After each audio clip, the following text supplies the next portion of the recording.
ஆண்டவரும் இரட்சகருமாகிய இயேசு கிறிஸ்துவின் நாமத்தில் இந்த தொலைக்காட்சி பெட்டியின் முன் அமர்ந்து அல்லது உங்களுடைய கைபேசியிலே இதை கேட்டுக்கொண்டிருக்கிற அருமையான ஜேசி டிவி தொலைக்காட்சியின் நேயர்கள், ஊழியர்கள், விசுவாசிகள், ஆசீர்வதிக்கப்பட்டவர்கள் அத்தனை பேரையும் இந்த நாளிலே வாழ்த்தி ஆசீர்வதிப்பதிலே மிகுந்த மகிழ்ச்சி அடைகிறேன். ஒரு மூத்த குருவானவராக திருநெல்வேலி திருமண்டலத்தில் 42 ஆண்டுகள் குருவானவராக பணியாற்றி இப்போ ஓய்வு பெற்று 10 வருடங்களாகிறது. ஏறத்தாழ பட்டம் பெற்று 50 ஆண்டுகள் முடிவடைகிறது. ஒரு நீண்ட ஒரு அனுபவத்தை தேவன் கிருபை கொடுத்திருக்கிறார். அதனாலே உங்களுக்கு ஆசீர்வாதம் உண்டாவதாக. இப்பொழுது உங்களோடு பேசும்படின தலைப்பு தேவபக்தி. தேவபக்தி என்று ஒரு தலைப்பில் உங்களோடு பேச இருக்கிறேன். கோயிலில் கொடைகள் நடந்தால் திரளான பக்தர்கள் கூடினார்கள்னு இருக்கும், எழுதுவாங்க.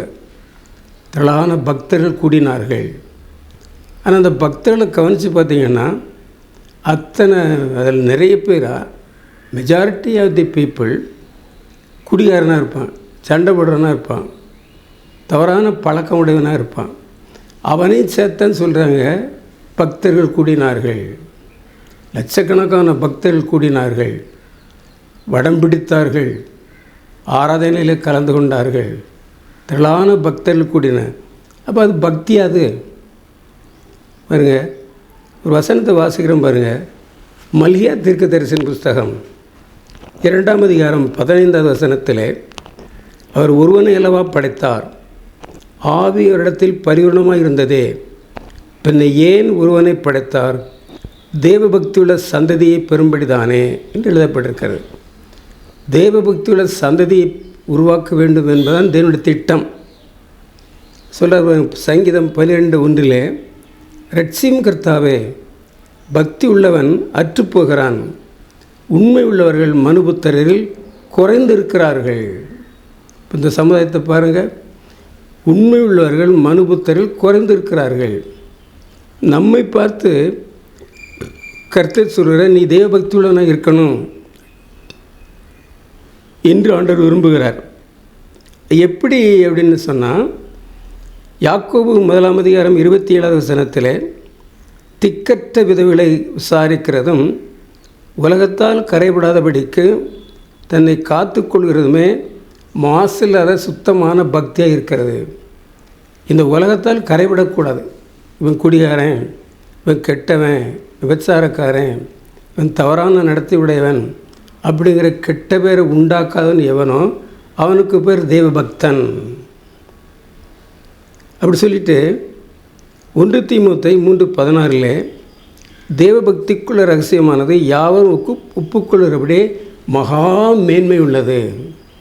இந்த தேவபக்திங்கிற வார்த்தை இருக்குது பாருங்கள், ஆங்கிலத்தில் காட்லினஸ்.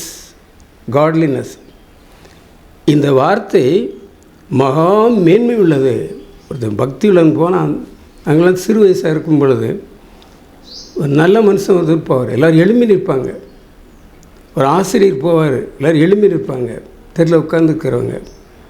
ஒரு குருவானவர் போனால் எழுந்துட்டு வணக்கம் பண்ணுவாங்க. அப்போ மீகா 7:2 சொல்கிறது, தேசத்தில் பக்தியுடன் அற்றுப்போனான், இல்லாமல் போய்விட்டான். மனுஷரில் செம்மையானவன் இல்லை அப்படின்னு சொல்கிறார். உங்களை பார்த்து சொல்கிறாரு, நீங்கள் இனிமேல் தேவபக்தியுடன் இருக்க வேண்டும். தேவபக்தி இருந்தால்தான் நீங்கள் இயேசுவோடு வாழ்ந்திருக்க முடியும் அப்படி சொல்லிட்டு, யாக்கோபு 1:26 நாவை அடக்காமல் தேவபக்தி உள்ளவென்று எண்ணினால் அந்த பக்தி வீண். நாக்கு அடக்கணும், நாவை அடக்கணும், வீணான பேச்சை நிறுத்தணும். சைலன்ஸ் த கிரேட்டஸ்ட் வெப்பன் அப்படின்னு சொல்லுவாங்க. அமைதி ஒரு பெரிய ஆயுதம், அமைதியாக இருக்கிற ஒரு பெரிய ஆயுதம் அப்படி சொல்லிட்டு 2 தீமோத்தேயு 3ஆம் அதிகாரம் 5வது வசனத்தில், தேவ பக்தியின் வேஷத்தை தரித்து பலனை மறுதளிக்கிறவர்களாக இருப்பார்கள். அவளை விட்டு விலகு, பக்கத்தில் உட்காராத. சங்கீதக்காரன் முதல் சங்கீதத்தை சொல்லிட்டார், துன்மார்க்கோட ஆலோசனை நடவாமலும் பாவிட வழி நில்லாமலும் பரியாசக்கார் உட்காரும் இடத்தில் உட்காராமலும் என்று அவர் சொல்லியிருக்காங்க. உட்காராத. ஒரு தப்பு பண்ணுறான் அப்படின்னா, தேவபக்தியிலிருந்து வேஷம் போடுறான் அப்படின்னா அப்படின்னு இருக்காதே. ஒரு ராஜா இருந்தார்.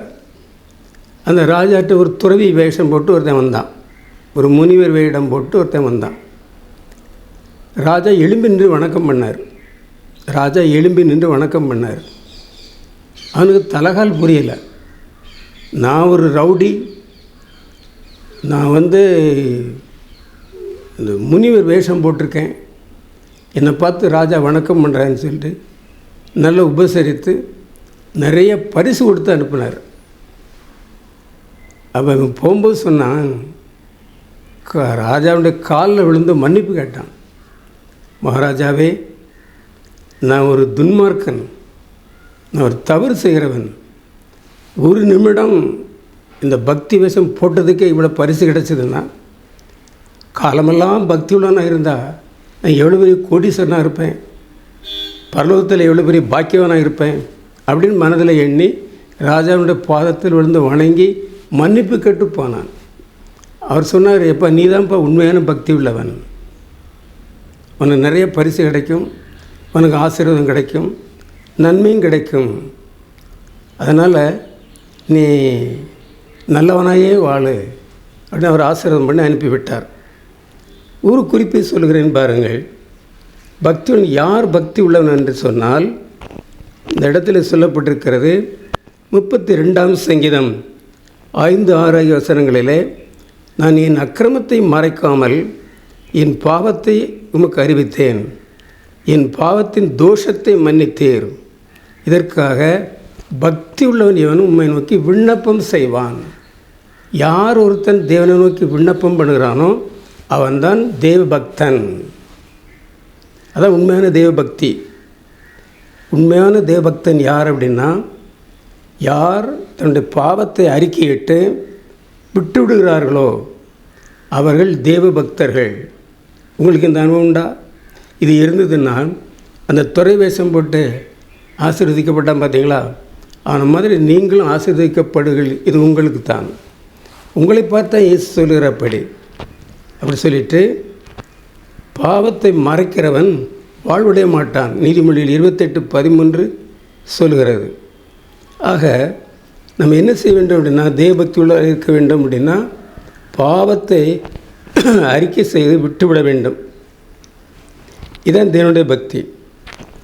ரெண்டாவது ஒரு குறிப்பு சொல்கிற மாதிரிங்க, அதாவது 2 பேதுரு 2ஆம் அதிகாரம் 9வது வசனத்தில், கர்த்தர் தேவபக்தி உள்ளவர்களை சோதனை என்று ரட்சிக்கிறார், அவனுக்கு ஆக்கினை தீர்ப்பு இல்லை. இன்னொருத்துல சொல்கிறாரு, சோதனை சகிக்கிறவன் பாக்கியவான். இன்னொருத்துல சொல்கிறாரு 1 கொரிந்தியர் 10:13, மனுஷருக்கு நேரிட சோதனை அல்லாமல் வேறே சோதனை உங்களுக்கு நேரிடவில்லை, தேவன் உண்மை உள்ளவராக இருக்கிறார், திராணிக்கத்தக்கதை சோதிக்காமல் அது தாங்கத்தக்கதாக தப்பிக்கொள்ளும்படியான போக்கை உண்டு பண்ணுவார்.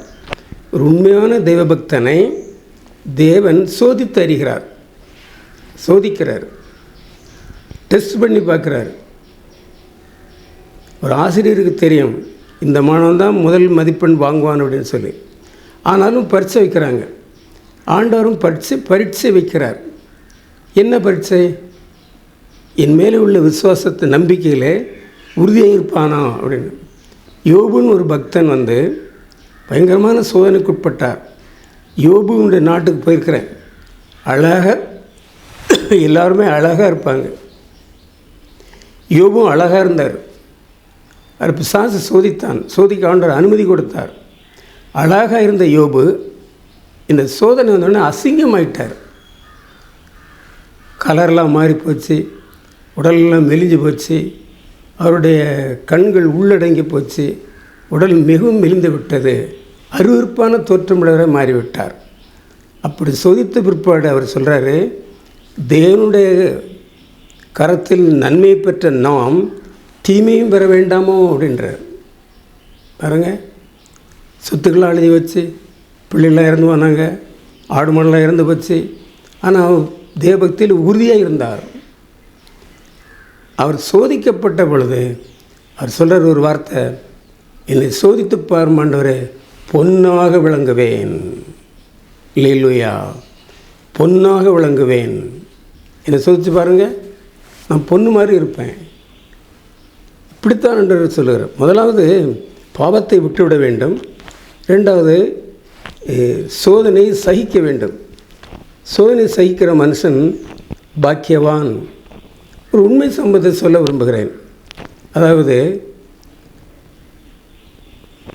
பிரான்சிஸ் சேவியர் என்று ஒருத்தர் இருக்கிறார், இப்பவும் இருக்கிறார்.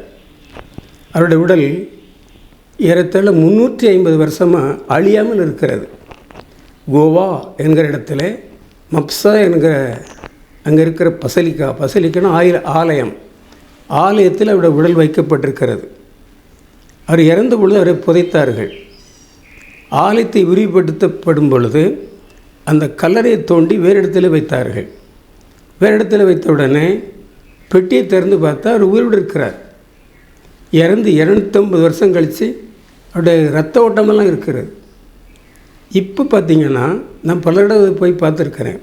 இப்போ ரத்த ஓட்டம் கிடையாது, ஒரு வெள்ளைக்காரன் துணியை மூடி படுத்திருக்கிற மாதிரியே இருக்கும். ஒரிஜினல் ஆளாகவே இருக்கும், முடியெல்லாம் இருக்குது.